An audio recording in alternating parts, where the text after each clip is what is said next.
ராகுல் வந்து என்னோட இன்ஸ்டா ஃப்ரெண்டு ஃபர்ஸ்ட்டு. அவரு வந்து அவருக்கு லவ் ஃபெயிலியர் ஆனது ஏ டூ இசட் எல்லாமே தெரியும். நல்லா ஷேர் பண்ணி பேசி பழகுன ஃப்ரெண்டு தான் நாங்க. அவரு ஒரு கட்டத்துல அவங்க அம்மா எனக்கு இன்ட்ரோ பண்ணி குடுத்தாங்க. அவங்களோட பிரச்சனையெல்லாம் என்ட்ட சொல்லும்போது, "ஒண்ணும் இல்லம்மா சரியாயிரும்னு" சொல்லி ஆதரவு குடுத்த ஒரு பொண்ணு தான் நானு. அவங்களுக்கு ஃபர்ஸ்ட் மேரேஜ் ஆனதுலருந்து எல்லாமே சொல்லியிருக்காங்க. ஆனா வந்து ஃபுல் டீட்டெயில் மேரேஜ் ஆயி 6 மந்த் நான் பொழச்சேன் அப்படின்றதெல்லாம் என்கிட்ட சொல்ல கிடையாது. மேரேஜ் ஆனதுக்கப்புறம் ஒவ்வொன்னா தெரிய வந்துச்சு. கோயம்புத்தூர்ல தான் அந்த பொண்ணு இருக்கு. அந்த பொண்ணு பேர் பிரீத்தி. அவங்கள கல்யாணம் பண்ணியிருக்காங்க. 6 மந்த் வாழ்ந்திருக்காங்க. அது ஒரு பக்கம் விசாரிக்கும்போது அவங்க அம்மா டார்ச்சர் பண்ணதுனால மட்டும் தான் அந்த பொண்ணும் போயிடுச்சு. அவரே சொல்லியிருக்காரு. இதனால தான் அவ போயிட்டா, என்ன விட்டு போயிட்டா அப்படின்லாம் சொன்னாங்க. நான் இருந்துட்டு விடுப்பா ஒண்ணும் இல்ல. நல்லா இருந்தோங்கண்ணா. ஆனா வாழ்க்கையில ரொம்ப சந்தோஷமா இருந்தோம். எந்த ஒரு பிரச்சனையும் இல்ல. ரொம்ப சந்தோஷமா இருந்தோம். எங்கள மாரி யாராலயும் வாழ முடியாது. மேரேஜ் ஆயிடுச்சுன்னு தெரிஞ்சு வீட்ல மறைக்க சொன்னாங்க. சரி போ கல்யாணமே பண்ணிட்டோம். இதுல என்ன இருக்கு அப்படின்னு சொல்லி நானும் அக்செப்ட் பண்ணிட்டு எல்லாமே அக்செப்ட் பண்ணிட்டு வாழ்ந்தேன் நான். எங்க மாமியார் 1 வருஷம் அங்க இருக்கும்போது, அதுக்கடுத்து வேண்டாம் நீங்க வேற பக்கம் போயிருங்கன்னு சொன்னாங்க. சரின்னு சொல்லிட்டு நானும் கூட்டிட்டு தானே போனேன். 1 வருஷம் 3 மாசம் எங்க மாமியார் வீட்ல வாழ்ந்திருக்கேன் நானு. 3 மாசம் அளவுல இங்க லாஸ்ட் 3 மாசம் வளையக்கரை வீதி, ஈரோடு வளையக்கரை வீதியில தான் நான் இருந்தேன். நானும் அவரும் அங்க வந்துமே சந்தோஷமா தான் இருந்தோம்.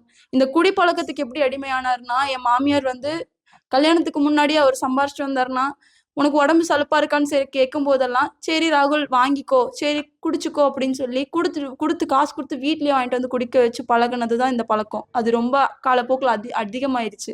மேரேஜ் ஆனதுக்கப்புறம் நான் சொன்னேன், "அம்மா இது லைஃப்ல செட் ஆகாதும்மா. இப்படி குடிச்சு பழகாதீங்க" அப்படின்னு சொன்னதுக்கு, அப்ப நான் பழகுறேனான்னு மொத சண்டை என் மாமியாருக்கு எனக்கு இதனால தான் வந்துச்சு. ஒரு கட்டத்துல இது ரொம்ப அதிகமாகுச்சு. என் மாமியார் வீட்ல இருக்கும்போதே ரொம்ப அதிகமாச்சு. என் மாமியாரையும் மீறி கேள்வி கேட்கும்போது அவங்களையும் போட்டு சித்திரவதை பண்ணாரு. என்னையும் அடிச்சாரு.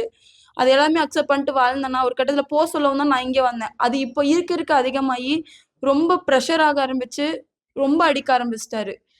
நான் அதையும் அக்செப்ட் பண்ணிட்டு இருந்ததுனா, இப்போ பொங்கலுக்கு எங்க அம்மா வீட்டுக்கு வந்ததுக்கு அப்புறம் தான் இந்த பிரச்சனையே ஆச்சு. நல்லா தான் இருந்தோம்ண்ணா நான் வாழ்க்கையில. ரொம்ப சந்தோஷமா இருந்தோம். ராகுலுக்கு முதல் திருமணம் எப்ப நடந்துச்சுமா? அண்ணா அது தெரியாதுண்ணா. ஆனா கூடுதுறை கோவில்ல தான் ஆச்சு. பவானி கூடுதுறை கோவில்ல தான் மேரேஜ் ஆச்சு அவருக்கு. அந்த பொண்ணு பிரிஞ்சு போய் எவ்வளவு நாள் ஆயிருக்கு? அவங்க இப்ப போய் இயர்ஸ் வைஸ் இருக்கு. ஆனா 6 மந்த் வாழ்ந்திருக்காங்கண்ணா.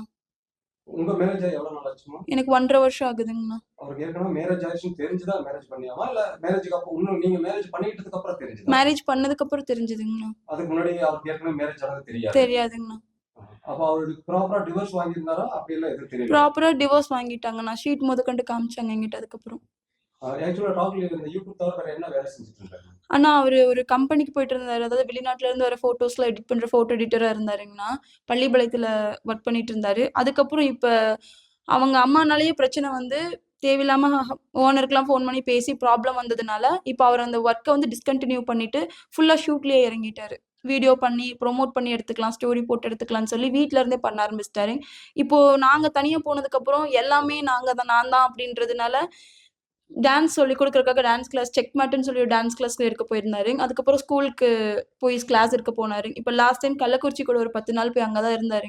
அப்பயும் வீட்ல தான் இருந்தேங்கண்ணா. அவர் கள்ளக்குறிச்சியில இருக்காருன்றதுனால மட்டும் தான் நான் எங்க அம்மா வீட்டுக்கு லாஸ்ட் அந்த ஒரு நாள் வந்தேன். இது நாள் வரைக்கும் அம்மா வீட்டுக்கு வந்து ஸ்டே ஆனது கிடையாது நானு. இப்ப என்னவா பிரச்சனை மேரேஜ்? இப்ப அவர் இறந்ததுக்கு பின்னாடி ஏதோ பிரச்சனைன்னு சொல்லிட்டு வாங்க. என்ன பிரச்சனை? ஒரு பிரச்சனையும் இல்லண்ணா. நல்லா தாண்ணா இருக்கோம். அவரு குடிப்பழக்கத்துக்கு ஆரம்பத்துல இருந்து அடிமையாக்குனதுனால ரொம்ப குடிக்க ஆரம்பிச்சுட்டாருண்ணா. குடிச்சு அவரு மேலயே கோவப்படுறது, எதுக்கு எடுத்தாலும் கோவப்படுறது, அந்த மாரி கோவப்பட்டதுனால தான் இந்த பிரச்சனையே. ஆனா நான் வந்து எங்க அம்மா வீட்ல தான் இருந்தேன். அவரு என்னைய பார்க்க வரேன்னு சொல்லி கூட வந்து பார்த்துட்டு தான் போனாரு. லாஸ்ட் டைம் சண்டை போடவும், சரிப்பா நான் இங்க இருக்கேன். திங்கட்கிழமை அடுத்த நாள் மாலை போடுறதா இருந்துச்சுங்கண்ணா. அவரு மாலை போடுறேன்னு சொல்லியிருந்தாரு. சரிப்பா நீ சண்டை போடாத, நீ மாலை போட்டு அம்மா வீட்டுக்கு வா, அம்மாவ கூட்டு வா பேசிக்கலாம். நீ குடிக்காதன்னு சொல்லிட்டு வந்தேன். வர வழியில இப்படி ஆயிடுச்சு. அவங்க அப்பாட்ட கூட லாஸ்ட்டா பேசுனாங்க. பேசுனதுக்கு அவங்க அப்பா கூட எங்க மாமனார் எனக்கு ஃபுல் சப்போர்ட்டுங்கண்ணா. நான் என்ன சொன்னாலும் "உடுத்தங்கமையில ஒண்ணாகாது, பார்த்துக்கலாம், சரியாயிரும்னு" சொல்லி ஒரு பிரச்சனையும் இன்னைக்கு நடக்குதுன்னா, அந்த நாள் நைட்டே ஃபோன் பண்ணி புலம்புவேன். "மாமா இப்படி ஆயிடுச்சு." மாமான்னு கூட கூப்பிட மாட்டேன். அதிகமா டாடி, பான்னு தான் கூப்பிடுவேன். "இப்படி ஆயிடுச்சுங்கப்பா, என்ன பண்ணட்டும் நானு? என்ன இப்படி போட்டு படுத்துறானே, சொல் பேச்சு கேட்கறானே" அப்படின்னு சொல்லிட்டு புலம்புவேன். சரியாயிரும்டான்னு. என்ன மாரி யாரும் பார்த்துக்க முடியாதுன்னு 2 பேருமே சொல்லியிருக்காங்க. ஆனா இப்ப எல்லாமே என்னை கை விட்டுட்டாங்க. எல்லாருமே விலக்கிட்டாங்க. அவரு இறந்தது கூட பக்கத்துல நெருங்க விட மாட்டேங்கிறாங்க. எங்க மாமி அத்தனை வார்த்தை பேசுறாங்கண்ணா. நான் அவ்வளவு பாத்துக்கிட்டேண்ணா. நானும் இந்த மாதிரி இருந்தது இல்லண்ணா. நானா அவருக்கு ரொம்ப இஷ்டம்ண்ணா உண்மையாலுமே. எங்க போனாலும் சொல்லிட்டே இருப்பானா, என் கூடவே வருவானா. இப்ப இறந்ததுக்கு அப்புறம் உன்னை பாக்குற கூட விடலன்னு சொன்னாங்க. என்ன பிரச்சனை அண்ணா மாதிரி? நாங்க எரிச்சிடலாம்னு சொன்னோம்னா, அவரு போஸ்ட்மார்ட்டம் பண்ணிட்டாரு, அப்படியே வச்சா நல்லா இருக்காது அப்படின்னு சொல்லி எரிச்சிடலான்னு தானே சொன்னேன். எங்க மாமனாருக்கு அதுதான் விருப்பம். ஆனா எங்க மாமியார் வந்து அவங்களோட தாட் படி அவங்க வந்து எரிக்கிற மாதிரி இருந்ததுன்னா அந்த இடத்துல சீர் சடங்கு பண்ணா நான் தான் ஒய்ஃப்னு எல்லாத்துக்கும் தெரிஞ்சிரும்னு சொல்லி அது வேண்டாம்னு சொல்லி அல்லமீன் தர்கால வச்சு பண்றேன்ட்டு போயிட்டாங்க. அங்க பண்ணதுனால அழுகக்கூடாது, தொட்டு கும்பிடக்கூடாதுன்னு சொல்லி நிறைய ரூல்ஸ் போட்டு ஒரு ஓரமா நிக்க வச்சு நிறைய வார்த்தை பேசிட்டாங்கண்ணா. என்ன பண்றதுன்னு தெரியாம அதே இடத்துல தானே கல் நெஞ்ச மாட்டு நின்னுட்டு கிடந்தேன். கடைசியா என் பக்கம் எல்லாம் திருப்பி எல்லாத்துக்கும் தெரியும்னா நாங்க 2 பேரும் எப்படி இருந்தோம் அப்படின்றது. பசங்கள்ல இருந்து எல்லாத்துக்குமே தெரியும். இப்போ அதாவது மருமகள்னு உங்க மாமியார் ஏத்துக்க மாட்டேங்கிறாங்களா? இல்ல வெளிப்படுத்திக்க மாட்டேங்கிறாங்களா? வெளிப்படுத்திக்கவும் மாட்டேங்கிறாங்க. இருக்கும்போது வந்து பையனை குறை சொல்றது எல்லாமே பண்ணாங்க. அப்பயுமே அவன் அப்படி சொல்லாதீங்க, அவன் ஒரு கட்டத்துல நல்லபடியா வருவான், வேலைக்கு போகாத, குத்தி காமிச்சு ஒவ்வொன்றும் எங்க வீட்டுக்காரர் சொல்லும் போதெல்லாம் சரியாயிரும் சரியாயிரும்னு அவருக்கு நான் ஆறுதல் கொடுத்துட்டு இருந்தேன். எங்க மாமியார் அவ்வளோ டார்ச்சர் பண்ணாங்க, அப்படி இருந்து அக்செப்ட் பண்ணிட்டு தான் இருந்தாருங்க.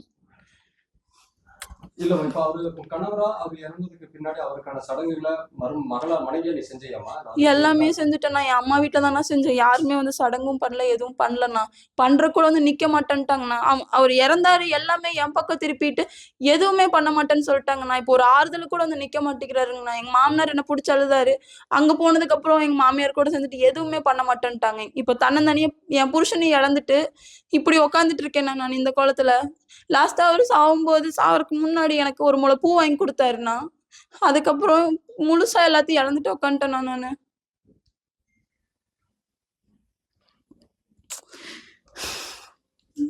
மனுஷனுக்கு என்னன்னா ஆனா கன்ஃபார்ம் ஆக போகுதுங்கண்ணா.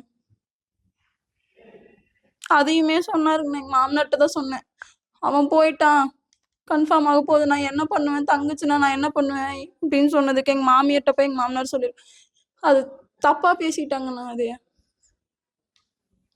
வேண்டாண்ணா, அது நான் சொல்லல, தப்பா பேசிட்டாங்க. அது காலைல எங்க மாமனார் ஃபோன் பண்ணாருங்கண்ணா. ஃபோன் பண்ணிட்டு எனக்கு ராகுலோட ஆதார் கார்டு, ஃபோனு, அவனோட நகை எல்லாமே வேணும்.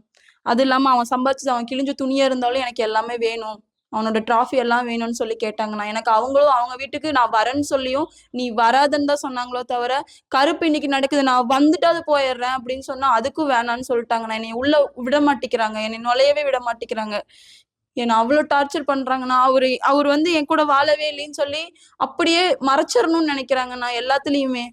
ஃபர்ஸ்ட் எல்லாம் மறைக்கணும், நான் அவர்கிட்ட கேட்கும் போதெல்லாம் அவரு வேண்டாம் வேண்டாம்னு சொல்லிட்டு இருந்தாரு. இப்ப அது முழுசாவே அப்படியே போயிருச்சு. மாமியார் இதுதான் பிளஸ்ன்னு சொல்லிட்டு ஃபுல் அண்ட் ஃபுல் அப்படியே பிளாக்மெயில் பண்ண ஆரம்பிச்சிட்டாங்க. எதுவுமே கொடுக்க மாட்டேன்னு சொல்லிட்டாங்கண்ணா. வர வேணாம், எனக்கு அவ வேண்டாம், எனக்கு என் பையன் போயிட்டான், எனக்கு என் பொருள் எல்லாமே வேணும் அப்படின்னு சொல்லிட்டு அவங்களோட வண்டி, அவங்க பையன் எல்லாமே வேணும்னு சொல்லி நிக்கிறாங்க. ஆனா நான் அதை கொடுக்க மாட்டேங்கண்ணா. நான் வாழ்ந்தன்றிருக்கு, எனக்கு அது ஒண்ணுதான் அடையாளத்துக்கு இருக்கு, நான் கொடுக்க மாட்டேன். அவனோட ட்ரெஸ்ஸிங், அவரோட டிராஃபி, இது மட்டும்தான் என்கிட்ட இருக்கு. இது எல்லாமே வேணுங்களாமா, எனக்கு எல்லாமே வேணும். அவர் வச்சிருந்த ஏசி முத கொண்டு எனக்கு எல்லாமே வேணும் அப்படின்னு சொல்லி கேக்குறாங்க. எல்லாமே இருக்குங்கண்ணா, எல்லாமே வச்சிருக்கேன். நான் எனக்கு தாலி பிரிச்சு கோத்தது, கல்யாணம் ஆனது, எங்க மாமியார் என் கூட வீடியோ எடுத்திருந்தாங்க, என் மாமியார் என் கூட வீடியோ எடுத்தது எல்லாமே வச்சிருக்கேங்க. நானும் எங்க வீட்டுக்காரர் தனியா இருந்தபோது போட்டோ எடுத்தது எல்லாமே வச்சிருக்கேங்கண்ணா. எங்க மாமியார் என் புருஷனை எப்படி எல்லாம் பேசினாங்கிறத முத கொண்டு ஆடியோ வச்சிருக்கேன், எல்லாமே நான் வச்சிருக்கேன். அவங்கனால மட்டும்தான் என் புருஷனை விட்டு போயிட்டான்னு நான் சொல்லுவேன்.